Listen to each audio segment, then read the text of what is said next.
Éclairage sur un sujet de l'actualité économique. Taux de change à l'indicatif à l'interbancaire et au parallèle. Cours des principaux minerais de la RDC. Indice des prix à la consommation. C'est dans Jeudi Économie, chaque jeudi à 14 h après les infos. Et sa rediffusion jeudi 20 h.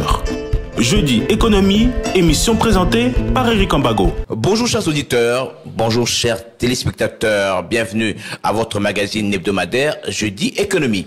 Vous connaissez les rubriques, taux de change à l'indicatif, à l'interbancaire et au parallèle.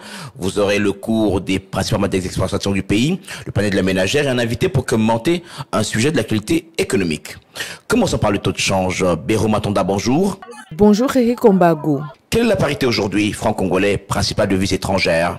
La parité franc congolais principale devise étrangère à l'indicatif se présente de la manière suivante. Un dollar américain vaut 2734,6839 francs congolais. Un euro équivaut à 2968,7606 francs congolais.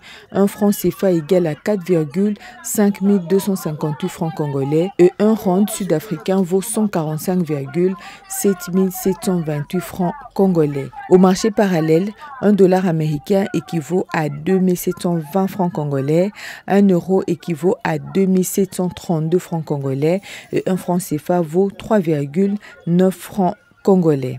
Et quel est le cours des principales matières d'exportation du pays? Voici le cours des matières premières. La tonne du cuivre a enregistré encore une hausse.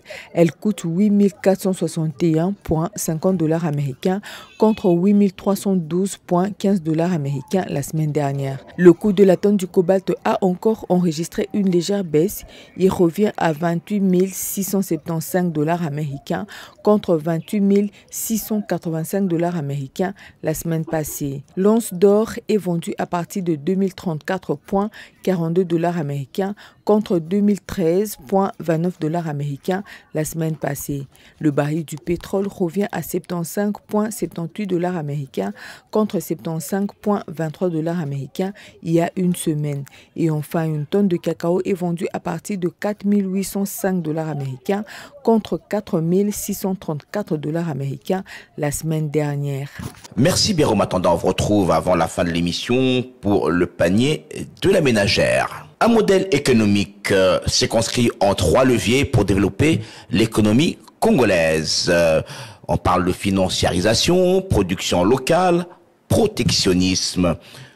Comment appliquer ces leviers dans le contexte de la République démocratique du Congo? On en parle avec un chercheur, lobbyiste, stratège en investissement et responsable du cabinet consulting basé à Dallas, aux États-Unis d'Amérique. Il s'agit de Monsieur Patrick Onoya. Monsieur Patrick Onoya, bonjour. Bonjour Eric. Je rappelle que vous êtes aussi professeur à l'université. Oui, tout à fait, tout à fait. Alors, parmi les 3 leviers, on va parler de l'économie congolaise. Vous parlez de la financiarisation. C'est quoi la financiarisation? Merci beaucoup. La financiarisation, quelquefois, ça tend à être un terme un peu barbare, mais ça veut simplement dire cet attrait au développement des marchés financiers de façon générale ou encore des services financiers dans l'économie. Comme vous le savez, les finances agissent comme le sang, n'est-ce pas, dans le corps humain. Pour qu'une personne soit en bonne santé, il lui faut une bonne quantité de sang qui circule avec une certaine vitesse. C'est la même chose pour l'économie. Lorsque les finances nécessaires au fonctionnement de l'économie ne sont pas disponibles, l'économie est une économie morose et c'est le cas de la République démocratique du Congo. Pour parler de disons, obtenir cette financiarisation, il faut augmenter le nombre des institutions financières, les banques, les institutions de crédit et finance? C'est une bonne question. Dans notre modèle, nous posons des préalables. Il y a un ensemble de préalables que nous posons pour en arriver à cette financiarisation. Ces préalables sont liés à un changement de paradigme au niveau du gouvernement. Le premier paradigme, c'est passer de faire à faire faire. Je vais m'expliquer. de faire à faire, c'est que nous avons au niveau du gouvernement une certaine tendance, quoique nous disons que nous avons adhéré à l'économie de marché, ça signifie qu'il faut pousser le secteur privé. Mais lorsque je prends un exemple, par exemple, on veut développer le secteur de la pêche. Le ministère prend une très belle initiative de pouvoir développer la pêche locale. Seulement, bon, il achète des bateaux de pêche, ça c'est une chose. Et de l'autre, on verra une entreprise publique qui va être créée. Malheureusement, c'est la mauvaise direction. C'est-à-dire que le gouvernement doit rester le plus incitateur et régulateur. Dans ce contexte-là, par exemple, le projet de bateau de pêche, il aurait été plus judicieux que le gouvernement se limite à être incitateur et pousser des opérateurs du secteur privé pour pouvoir n'est-ce pas, opérer dans ce secteur-là. Leur faciliter l'accès au crédit, par exemple. Voilà, et tout ça, et faire en sorte que ce soit une occasion pour que des privés développent le secteur de la pêche. Pourquoi c'est important? Parce qu'on sait déjà que le fonctionnaire, vous savez, lorsqu'on va créer cette entreprise publique, ça sera un politicien qui sera à la tête, n'est-ce pas, qui ne connaît rien de la pêche, mais qui entrera là-bas. Et la suite, c'est qu'on aura un canard boiteux. Donc, d'abord, la première des choses, c'est que le gouvernement doit connaître ses limites. Il doit se limiter à être incitateur et régulateur, le plus. Incitateur, ça veut dire quoi? Le gouvernement doit faire quoi? Incitateur, c'est là que nous revenons vers la financiarisation, parce que s'il prend la casquette d'incitateur, c'est en ce moment-là, c'est incitateur du secteur privé. C'est-à-dire que le gouvernement se met en place de celui qui doit fabriquer les millionnaires. Vous savez, en 2019, je crois 2020, j'ai organisé une mission pour, à l'époque où l'OPEC devenait l'ANADEC, donc pour l'OPEC, la présidence et le ministère des PME, qui est allé aux États-Unis, au Texas, pour voir de quelle manière on propulse les petites et moyennes entreprises. Il faut retenir que c'est l'État qui fabrique les millionnaires. Lorsque on dit que le chef de l'État veut avoir des millionnaires, c'est l'État qui doit les fabriquer. Ainsi, revenons sur la question de la financiarisation. La financiarisation dans un concept, dans un contexte économique, c'est créer l'accès à l'épargne, n'est-ce pas? Parce que c'est l'épargne qui crée l'investissement. Ainsi, on a deux types d'épargne qu'il faut mobiliser. Il y a l'épargne locale, donc l'épargne nationale, et l'épargne étrangère. Dans l'épargne nationale, je vais analyser les deux aspects. Au niveau de l'épargne nationale, on note ici une étude établie qu'il y a plus de 10 milliards de dollars, n'est-ce pas, de thésaurisation en République démocratique du Congo. C'est-à-dire, on a plus de 10 milliards de dollars qui est à la maison. Les gens ne trouvent pas un intérêt de pouvoir amener cela dans le circuit bancaire. Ils n'ont pas confiance au système bancaire congolais. C'est simplement parce que... C'est une culture congolaise. Et c'est parce que les banques ne... Lorsqu'on a, par exemple, un DAT, un dépôt à terme, n'est-ce pas, on vous propose, par exemple, 2% annuel, bien, ça ne vous intéresse pas nécessairement. Ceci veut simplement dire que la financiarisation veut qu'il y ait une réflexion poussée sur comment on peut faire pour attirer, n'est-ce pas, cet argent que les gens gardent dans leur maison pour amener, n'est-ce pas, dans l'économie. On a, par exemple, la création des sociétés de placement. Parce qu'une banque commerciale a une philosophie, n'est-ce pas? Mais une société de placement peut vous offrir, par exemple, des taux d'intérêt par rapport à va vous proposer une rente. Je donne un exemple pour bien illustrer. Lorsqu'on a un retraité qui touche 50 000 dollars à sa retraite, s'il a déjà un logement pour lui, n'est-ce pas? Quelles sont les options d'investissement qui sont à sa disposition? À part construire, s'il a 50 000, qu'est-ce qu'il peut? Il n'est pas commerçant. L'État doit réfléchir. La financiarisation réfléchit à ce genre de choses. C'est-à-dire, on peut proposer à ce papa de faire un placement de ces 50 000 et il a par exemple une rente de 500 dollars par mois. S'il peut vivre de cela, il pourra même laisser les 50 000 en héritage pour ses enfants. En ce moment-là, lorsque les retraités qui ont cet argent, leur argent, savent comment le replacer dans l'économie, n'est-ce pas? Eh bien, cet argent va servir aux entrepreneurs. On a ici, au Congo, faute des options d'investissement, on a une thésaurisation sous une autre forme, c'est-à-dire c'est par la terre. Donc, vous avez des gens qui gardent l'argent à travers l'achat des parcelles. Lorsque vous avez 10, 15, 20 parcelles, ça devient de la thésaurisation.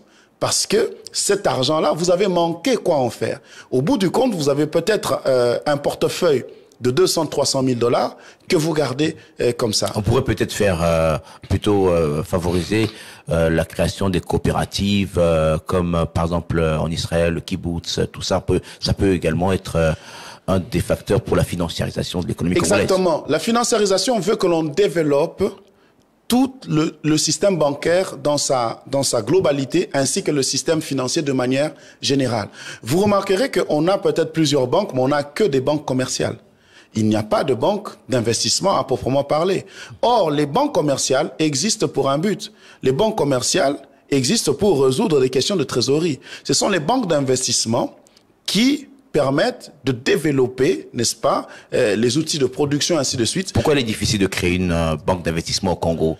Nous avions la banque de crédit agricole à une certaine époque, qui depuis que elle a mis la clé sous le paillasson, on parle plus de banque de crédit agricole, banque d'investissement, ça n'existe plus. C'est l'environnement économique. C'est une question de volonté politique.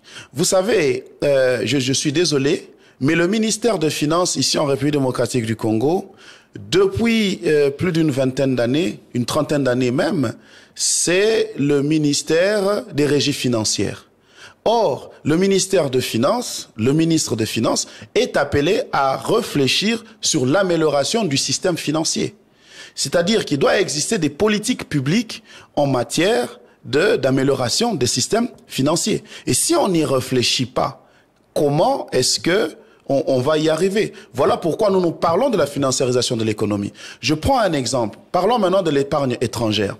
Parlons de l'épargne étrangère, c'est-à-dire que nous pouvons aussi augmenter les finances dans notre économie si nous arrivons à capter, n'est-ce pas, l'épargne étrangère. Et comment on le fait comment? On le fait, merci, c'est que d'un point de vue conceptuel, on dit que la RDC doit se constituer en un entonnoir de la finance. Je vous donnerai une information. Chaque jour, au niveau des marchés des capitaux mondiaux, il y a 1000 milliards de dollars de disponibles chaque matin. Chaque fois qu'il y a ouverture de marché, il y a plus de 1000 milliards de dollars cherchant où être absorbés. Mais la question est, dans ces 1000 milliards de dollars, la République démocratique du Congo arrive à capter combien? Je vais vous donner ici 3 modes, n'est-ce pas? 3 modes de captation de cette épargne étrangère. Le premier mode de captation de cette épargne étrangère, c'est à travers le développement des instruments financiers. Lorsqu'on a des instruments financiers, si nos banques, ça c'est un travail maintenant qui doit se faire, on doit faire évoluer la réglementation de la Banque centrale pour accepter des instruments financiers tels que les lettres de crédit SBLC, n'est-ce pas? Ce sont à travers les lettres de crédit SBLC, c'est une manière, une façon aussi de pouvoir capter. Donc on peut capter l'épargne étrangère à travers des lettres de crédit telles que les SBLC, c'est la Standby Letter of Credit, qui sont des outils de commerce extérieur, mais qui aident aussi au financement international. Deuxième possibilité pour attirer l'épargne étrangère, c'est à travers ce qu'on appelle en anglais the structured finance. La structured finance, c'est un mode de levée de fonds, n'est-ce pas, où un bureau d'études, un cabinet de premier ordre devient la garantie d'un projet. Je donne un exemple, c'est-à-dire que vous avez un projet, si un cabinet de premier ordre fait les études et dit que ce projet-là va réussir, cette étude-là devient la garantie et à travers le marché des capitaux, on donne l'argent pour ce projet. Donc ça, ce sont des choses qui sont faisables. Troisièmement, c'est la levée de fonds à travers le marché des capitaux par le mécanisme d'assurance. Lorsque un projet est assuré, un projet qui a des études et qui est assuré, n'est-ce pas? Cela facilite la levée de fonds aussi. Ça, ce sont des choses que nous faisons, n'est-ce pas? Et que, d'ailleurs, mes collègues, parce que je suis à la Chambre de commerce de Dallas, pourquoi j'en parle? Parce que si nous sommes encore à l'étape de l'enseignement, n'est-ce pas? Mes collègues de Tanzanie et du Kenya, ce sont des choses qui sont déjà d'application. Est-ce que c'est pas parce qu'ici au Congo, c'est la gestion prudentielle des finances publiques, ce qui fait qu'on ne veut pas se risquer à faire des levées de fonds, à aller vers des emprunts obligataires? C'est pas à cause de la politique prudentielle des finances publiques? Absolument. Il y a le fait aussi que le secteur productif, n'est-ce pas? Le secteur productif est tellement embryonnaire que l'on ne veut pas se retrouver avec on n'a pas de soubassement, c'est-à-dire qu'il manque, comment on dit, c'est la soutenabilité, voilà, n'est-ce pas? Tout cela, la soutenabilité de tous ces emprunts, de ces dettes, c'est la production interne. Voilà pourquoi nous parlons du deuxième levier aussi, que la production locale. La production locale. Mais avant d'y arriver, avant de parler de la production locale, quand on parle d'investissement, oui. Aujourd'hui, concrètement, nous avons le fonds de promotion de l'industrie. On peut faire la mutation de ce fonds en banque d'investissement. Le FPI peut être transformé en banque d'investissement. Merci beaucoup. Permettez-moi de revenir. Votre question est fondamentale. C'est comme l'histoire de l'œuf et de la poule, n'est-ce pas? L'œuf et de la poule. Qu'est-ce qui vient avant? Est-ce que c'est l'œuf ou c'est la poule? Vous voyez un peu? La Banque centrale, avec sa politique prudentielle, on se poserait une question. Ne devient-elle pas un frein à la financiarisation de l'économie? C'est pourquoi nous proposons un modèle, n'est-ce pas, où nous disons il faut développer le secteur financier en République démocratique du Congo, mais pas pour simplement le développer, mais sur base d'un programme de la construction du tissu économique. Revenons au FPI. Le FPI, moi je suis toujours de ceux qui s'insurgent contre le fonctionnement actuel du FPI. Je suis désolé, c'est du gâchis. Le FPI ne peut pas fonctionner comme des caissiers, n'est-ce pas? Ils récoltent 15 à 20 millions de dollars le mois et ils se limitent, n'est-ce pas, à pouvoir financer sur base de cela. Non, je suis d'accord avec vous qu'ils doivent être mutés en une banque d'investissement en ce moment-là, parce qu'une banque d'investissement fonctionne sur base des mécanismes d'effet de levier. En ce moment-là, le FPI, avec 15 à 20 millions de dollars par mois, doit être à même de réaliser au moins 1 milliard de dollars de projets. Je pèse mes mots. Pourquoi? Parce que avec ces 20 millions de dollars, cela peut constituer 5% des 100% qui peut lever à travers la finance internationale. C'est-à-dire parce que lorsque vous avez 5% de l'argent que vous recherchez, à travers la finance internationale, vous pouvez obtenir les 100%. C'est comme ça que je dis mathématiquement, lorsque le FPI peut avoir 20 millions de dollars le mois, n'est-ce pas? Il peut donc avoir annuellement à financer 1 milliard de dollars de projets. Alors, et cela est faisable. C'est une question de changement de paradigme. Deuxième levier, la production locale. Il y a des préalables pour y arriver. Merci beaucoup. D'abord, c'est une question de changement de paradigme, n'est-ce pas? Parce que à un moment donné, il faut se dire trop c'est trop. Eh bien, on a des chiffres tels que nous importons pour les biens de consommation, chaque mois, nous importons à hauteur de 2 milliards de dollars, s'il vous plaît. Plus de 2 milliards de dollars. Plus de 2 milliards de dollars, et cela fait 24 milliards de dollars par an. Et vous le savez bien, Eric, c'est que qui dit importation dit enrichissement des autres.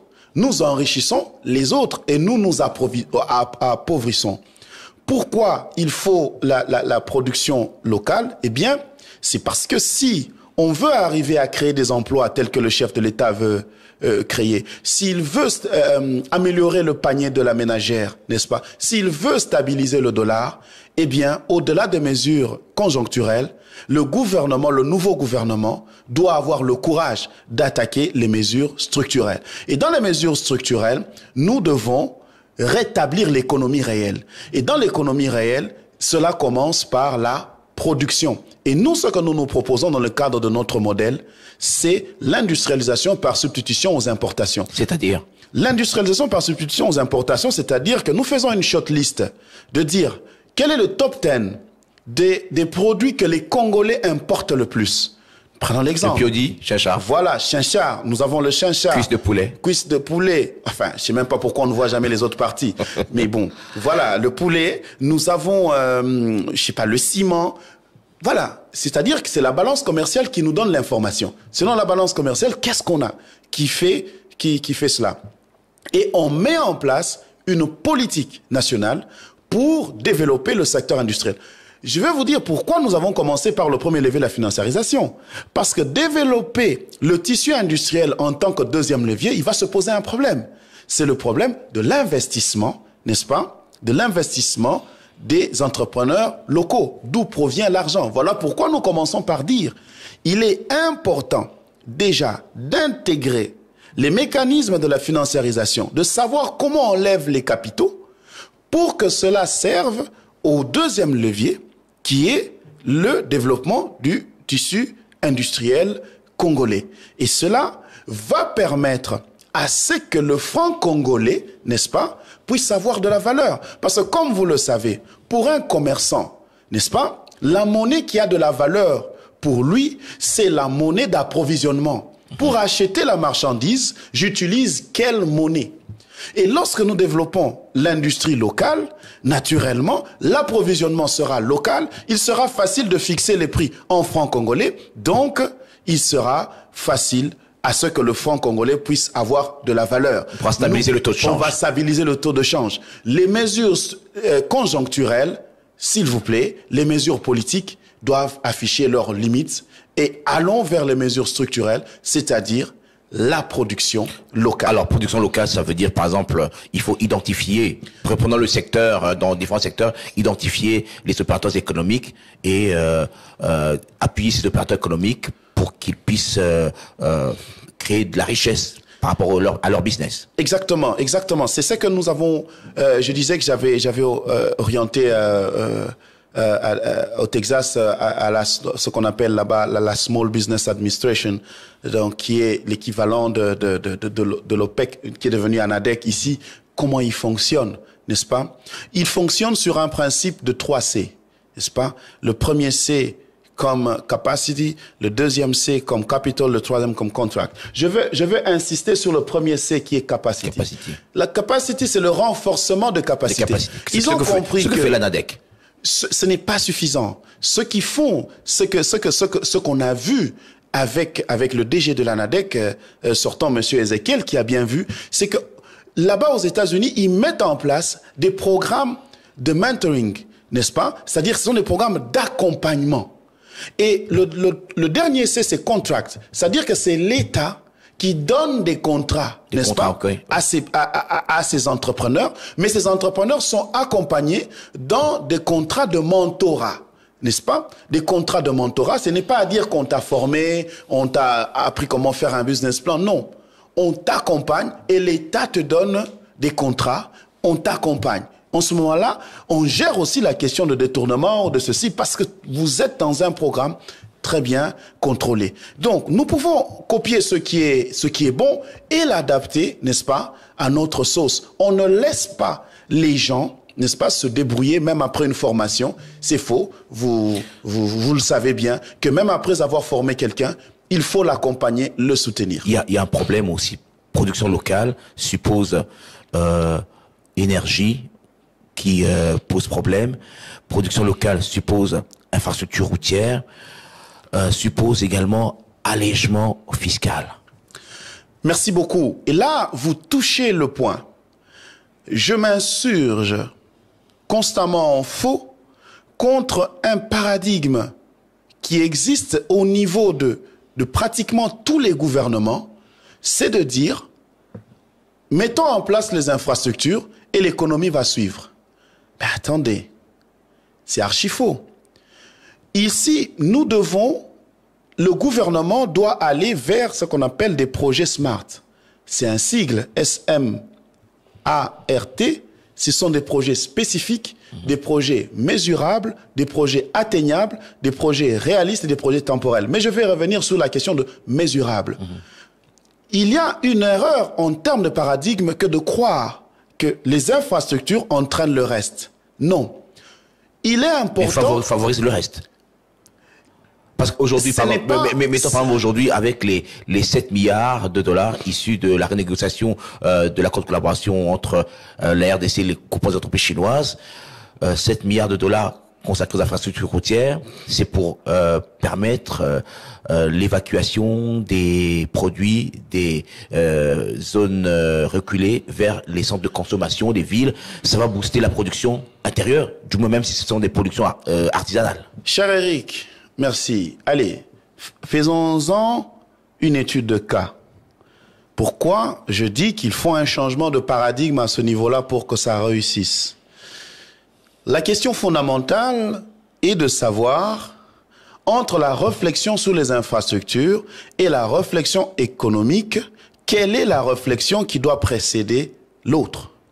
Si nous mettons la réflexion sur les infrastructures en premier, une fois qu'on a fait les infrastructures, eh bien, ça signifie débrouillez-vous, n'est-ce pas? Mais, or, on sait que déjà l'économie urbaine de la République démocratique du Congo est peu structurée. Que dire de l'économie rurale? Si ces personnes n'ont pas de documents, ils sont dans l'économie informelle, comment pourront-ils accéder au crédit? N'est-ce pas? Parce qu'ils n'ont pas de documents. Comment peuvent-ils augmenter leurs débouchés par rapport à l'approvisionnement qui serait à l'international, par exemple? Qu'est-ce que je veux dire par là? Il est important qu'on réfléchisse sur le développement des écosystèmes. C'est-à-dire que si la réflexion économique doit commencer, dans laquelle, n'est-ce pas, les infrastructures est un des éléments. En ce moment-là, on va établir un programme de développement économique, par exemple, du Grand Bandundu. Et on va voir, il y a les routes. Donc, il faut qu'il y ait l'électricité. Il faut qu'il y ait un bureau de la NADEC, il faut qu'il y ait un bureau du guichet unique, il faut... Vous comprenez un peu? Alors, c'est ça la réflexion que nous disons. Prenons dans une échelle de 1 à 5. On commence par quoi, d'après vous, pour arriver à favoriser la production locale? On commence par quoi? Ce que l'on commence, c'est d'abord au niveau de la conception. On commence par concevoir le modèle économique de développement d'un territoire. Parce que nous savons que lorsque partout au monde, vous allez constater que chaque pays, même ici en République démocratique du Congo, chaque région a ses spécificités. Vous comprenez? Vous devez savoir, le Congo, on peut le subdiviser par exemple en 5. On dit à l'équateur, on veut faire l'agriculture de rente. Nous, allez, il y a encore de l'EVA. C'est ça que on veut développer. Au sud, on veut développer, par exemple, les pommes de terre. C'est-à-dire que c'est cette réflexion la réflexion du développement économique des grandes provinces va précéder. Et puis de deux, nous commençons maintenant à nous poser des questions sur les différents moyens. Parmi les moyens, on a les moyens routiers, n'est-ce pas? Les moyens, l'électricité, ainsi de suite. Et enfin, la finalité, c'est le développement, c'est l'activité économique. Et puis c'est l'agent économique en lui-même. Qu'est-ce que l'on fait pour qu'il puisse, n'est-ce pas, s'épanouir? Le problème, lorsque on s'intéresse aux infrastructures seulement, eh bien, on laisse l'agent économique se débrouiller. Et nous sommes en train d'expliquer ici que toutes les économies de marché qui marchent, on ne laisse pas l'agent économique se débrouiller, n'est-ce pas? Et on l'accompagne sur base d'un programme de développement de la sous-région qui a été établi par le gouvernement. Alors, troisième levier, Monsieur Patrick Onoya, le protectionnisme économique. C'est pas trop fort, ça? Eh bien, chaque pays... Et c'est quoi, expliquez-nous, protectionnisme? Merci beaucoup. Ce sont des barrières, n'est-ce pas? Ce sont des barrières douanières, ce sont des barrières à l'importation que le pays décide de mettre pour favoriser le marché local de certains produits. Je dis bien... Alors qu'on est dans une économie libérale. si vous êtes, nous sommes dans une économie libérale, et je dirais même, vous vous rappellerez que les États-Unis, c'est parmi les économies ultra-libérales, mais naturellement, vous vous rappellerez du contentieux à chaque fois avec la Chine, n'est-ce pas, sur les barrières douanières sur certains produits. C'est-à-dire que oui, nous sommes dans une économie libérale, mais nous voulons aussi que les Congolais puissent, que l'économie réelle, n'est-ce pas, congolaise puisse se développer. Prenons le cas, lorsque nous savons que Bumba, à l'époque, on entendait parler du riz de Bumba, oui. On entendait aussi parler du riz de Lodja. Mais nous savons que lorsque nous allons commencer à produire ce riz, eh bien, il nous faudra peut-être du temps pour que le coût de production de ce riz puisse rivaliser le riz de l'Indonésie, n'est-ce pas? Mais si nous voulons que le Congolais s'habitue à consommer le riz de Bumba et le riz de Lodja, qui sont les deux grands centres de production de riz que nous avons, il faudra bien que le gouvernement puisse mettre en place des mécanismes pour faciliter la consommation de riz. Rappelez-vous que les cimentiers ont posé le même problème. Oui, le ciment provenant de Chine, le ciment provenant de Turquie, concurrence le ciment congolais. Du Congo central. Du Congo central. Et il est important que, et vous savez qu'en matière de ciment aussi, on a tenté, mais ça n'a pas marché. Mais c'est important. Si l'on veut stabiliser le dollar, si l'on veut diversifier l'économie, si l'on veut augmenter le panier de la ménagère, on doit savoir que cela passe par la production locale. Mais la production locale nécessite à ce que ces producteurs soient protégés, n'est-ce pas, soit protégés, soit encadrés. C'est à ce niveau-là qu'intervient le protectionnisme économique. Mais aussi, il ne faut pas aussi aller de manière aveugle, n'est-ce pas? Il faut y aller de manière tout à fait structurée, tout à fait organisée. Ce n'est pas tous les produits qui seront concernés, mais ce sont des produits phares, n'est-ce pas, qui concerne une grande majorité pour laquelle la consommation est énorme et qui peut permettre à ce que les Congolais puissent se retrouver. Alors, le protectionnisme, ça veut dire qu'il faut miser sur la qualité. Il faudrait que cette production rencontre la demande intérieure. On a eu des soucis avec le ciment. Production du ciment, et on a été quelque part obligé d'importer. Donc ça veut dire qu'il y a ces préalables aussi si on veut se lancer dans le protectionnisme. Une faille doit être corrigée dans le système politique congolais. C'est l'absence de planification à long terme. Il est important que, je crois que c'est peut-être la compétence du Parlement, que l'on puisse adopter comme dans les grandes puissances les matières obligatoire, quel que soit le changement de régime. Il y a, par exemple, si nous allons dans une question telle que la normalisation, la standardisation, la mise en place des normes et des standards oblige à ce qu'il puisse y avoir des centres de recherche, n'est-ce pas, qui accompagnent les producteurs pour pouvoir les aider à avoir des standards de qualité internationaux. Il existe un fossé au niveau scientifique entre la production d'un prototype et le produit fini. Entre le prototype et le produit fini, il y a un travail de recherche et développement qui doit se faire. Et cela nécessite donc un investissement de la République démocratique du Congo dans les universités, dans les centres de recherche, pour qu'il soit réellement cet appui aux inventeurs, aux producteurs, aux industriels congolais.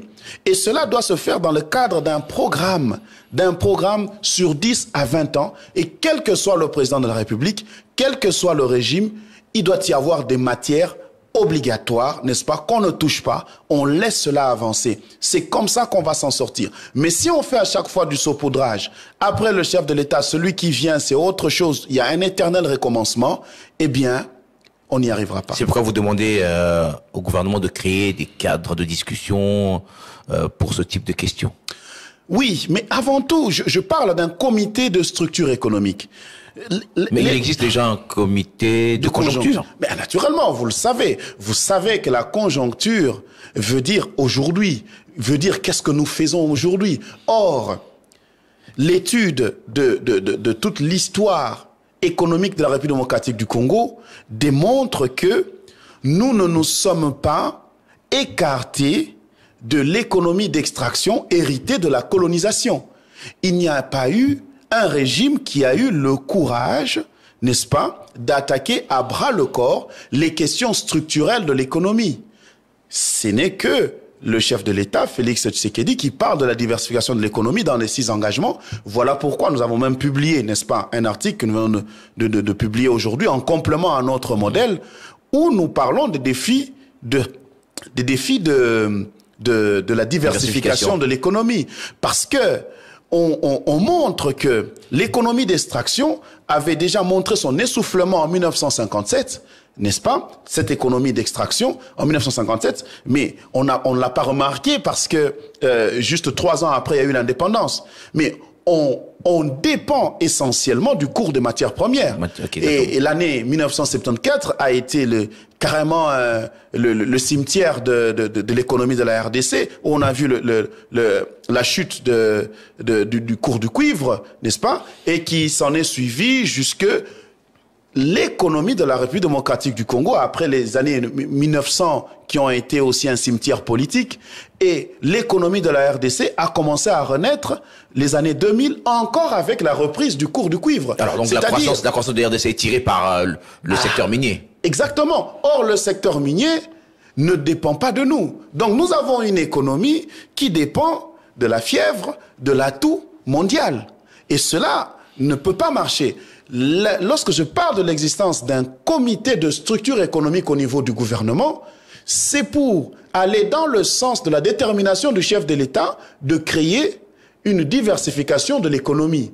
Et il faut constater que ça sera une première depuis, je dirais, 1908, parce que nous avons cette économie extractive depuis 1908 jusqu'en 2024, où le chef de l'État veut que les choses changent.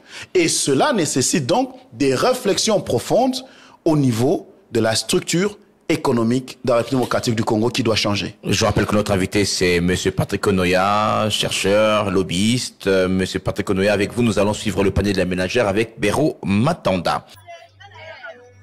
Il n'y a pas eu changement des prix des denrées de base cette semaine. Un carton de tripes, par exemple, coûte 70 000 francs et le kilo est à 8 000 francs congolais. Un carton de gésier est à 70 000 francs. Un carton de rognon est à 49 000 francs congolais. Celui de foie est à 53 000 et le kilo est à 5 500 francs congolais. Un carton de pieds de porc coûte 49 000 francs et le kilo est à 6 000 francs congolais. Un carton de poisson salé revient à 65 $ et le kilo varie entre 20 et 22 000 francs congolais. Un carton de poumon est à 50 000 francs congolais. Un carton de cuisses de poulet à bouillir coûte 56 000 francs et les kilos à 6 000 francs. Les cuisses à rôtir sont à 70 000 francs congolais le carton. Un carton de poulet non emballé au poulet nu est à 68 000 francs congolais et la pièce varie entre 9 et 14 000 francs congolais, c'est selon le poids. Un carton de cotis viandé est à 110 000 francs congolais et le kilo coûte 11 000 francs. Un carton de chinchard 20 plus coûte 88 000 francs. Celui de poisson appelé mbongo est à 69 000 francs congolais. Un sac de semoule de 25 kg varie entre 44 et 46 000 francs congolais. Un sac de riz de 25 kg coûte 73 500 francs, voire 77 000 francs congolais. Un sachet de sucre de 5 kg revient à 18 000 francs. Une mesurette ou écolo de maïs varie entre 17 et 3 500 francs congolais. Un seau de cossettes de manioc varie entre 17 et 18 000 francs congolais. Un bidon d'huile végétale de 5 litres varie entre 25 et 30 000 francs congolais, c'est selon la qualité. Un bidon d'huile végétale de 5 litres varie entre 25 et 30 000 francs, c'est selon la marque. Celui de 25 litres coûte 104 voire 106 000 francs congolais. Un tas de bananes plantains varie entre 2 000 et 5 000 francs. Le régime s'est négocié à partir de 10 000 francs. Une mesurette ou copeaux de haricots varie entre 3 000 et 4 500 francs congolais, c'est selon la qualité. Un filet d'oignon coûte 85 000 francs. Une botte de feuilles de manioc se négocie à partir de 3 000 francs. Une botte des amarantes coûte 2 000 francs. Une botte des épinards est à 1 500 francs congolais. Une botte de pointe noire est à 2 000 francs. Celle d'oseille est à 1 000 francs congolais. Une chikwang est vendue à partir de 500 francs. Un tas de safou est vendu à partir de 2 000 francs. Un tas de mangoustons se vend aussi à partir de 2 000 francs. Un ananas se négocie à partir de 1 000 francs congolais. Un pain se vend à partir de 200 francs dans les boulangeries artisanales appelées communément Mapayakoni. Un plateau d'œufs coûte 16 000 francs congolais. Un sac de braises se négocie entre 50 et 70 000 francs congolais. Merci Biro Matanda, on vous retrouve la semaine prochaine avec vos différentes rubriques. Alors, Monsieur Patrick Konoya, on amorce l'atterrissage. Rapidement, quelques questions avant de nous quitter. Projet 1 hectare pour un étudiant, où en est-on aujourd'hui? Merci beaucoup. Le projet 1 hectare pour un étudiant, je vous remercie. Nous étions déjà, n'est-ce pas, dans la dynamique de la diversification de l'économie. Et nous avons compris qu'il y a un problème structurel. Le problème structurel, c'est que nous avons de la terre et nous avons faim. Et nous avons aussi compris que ce sont ces intellectuels, ce sont ces universitaires qui ont voté pendant plus de 20 ans un budget agriculture 2% dans un pays où il y a 27 millions de Congolais qui souffrent de la faim, où on a 17 enfants qui meurent chaque heure. Ce sont des aberrations. Le projet 1 hectare pour un étudiant est dans sa phase de démarrage. Nous lançons ici en ce mois de février ce que nous appelons la maison de l'étudiant agricole. La maison de l'étudiant agricole, c'est ce cadre, n'est-ce pas, de formation. Les étudiants vont avoir des formations d'une semaine, deux, parce que vous ne pouvez pas vous lancer dans un domaine que vous ne connaissez pas, n'est-ce pas? Après ces petites formations que nous commençons, bien, ça sera l'octroi des terres. Nous sommes aussi dans des démarches avec les microcrédits ici du pays pour pouvoir. Nous avons besoin de 1000 étudiants, d'ailleurs, qui ont déjà souscrit. 1000 étudiants ont déjà souscrit au projet 1 hectare pour un étudiant. Je vous rappellerai que le chef coutumier de Songololo nous avait octroyé 100 000 hectares de terre. Nous espérons dans la phase pilote utiliser 1000. Nous sommes en train de négocier avec les microcrédits pour emprunter, donc accorder un financement aux étudiants. Parce que qu'est-ce qui va se passer?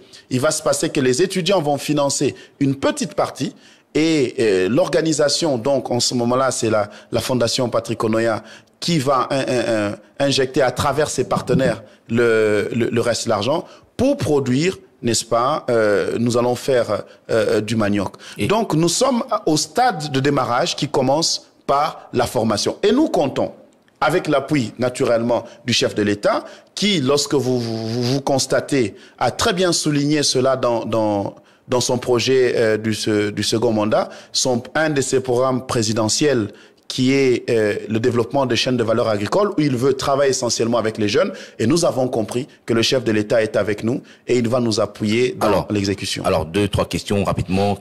Question courte, réponse courte. Vous faites de la recherche scientifique, vous êtes aussi politique? Absolument. Je fais de la recherche scientifique, je suis politique par responsabilité citoyenne, je suis cadre de l'UDPS, et voilà. Est-ce que votre qualité de cadre de l'UDPS ne biaise pas vos réflexions en tant que scientifique, en tant qu'économiste? Ce que j'apprécie avec le chef de l'État, c'est que c'est une personne qui a un esprit totalement ouvert et qui, surtout dans le cadre du second mandat, recherche des esprits ouverts, capables, n'est-ce pas, de lui prodiguer des bons conseils et de lui apporter des solutions aux problèmes. Parce que ce n'est pas la politique qui va mettre de la nourriture dans le panier de la ménagère, n'est-ce pas? Ce n'est pas la politique qui va diversifier l'économie, ce n'est pas la politique qui va stabiliser le dollar, c'est l'économie, c'est l'agriculture. Vous avez l'ambition de devenir membre du gouvernement, du prochain? Vous comprendrez que je travaille depuis un temps pour le pays, n'est-ce pas? Mais si le chef de l'État le veut bien, je ne dirai pas non. Je rappelle que notre invité, c'était Monsieur Patrick Konoya, chercheur, lobbyiste. Il est aussi cadre de l'UDPS. On l'a découvert à la fin de l'émission. On l'a peut-être surpris avec cette question. Merci Monsieur Patrick Konoya d'avoir répondu à cette invitation de Jeudi Économie. Je vous remercie, mon frère Eric. Merci à Miguel Mena, le réalisateur. Merci à Blaise, Pascal Kalambaï et Didi Bin Sika qui ont permis la diffusion de cette émission sur YouTube. Merci à John Condé qui a assuré la partie FM. Merci à vous. On se retrouve la semaine prochaine. Merci à vous. Éclairage sur un sujet de l'actualité économique. Taux de change à l'indicatif à l'interbancaire et au parallèle. cours des principaux minerais de la RDC, indice des prix à la consommation. C'est dans Jeudi Économie, chaque jeudi à 14h après les infos. Et sa rediffusion jeudi 20h. Jeudi Économie, émission présentée par Eric Ambago.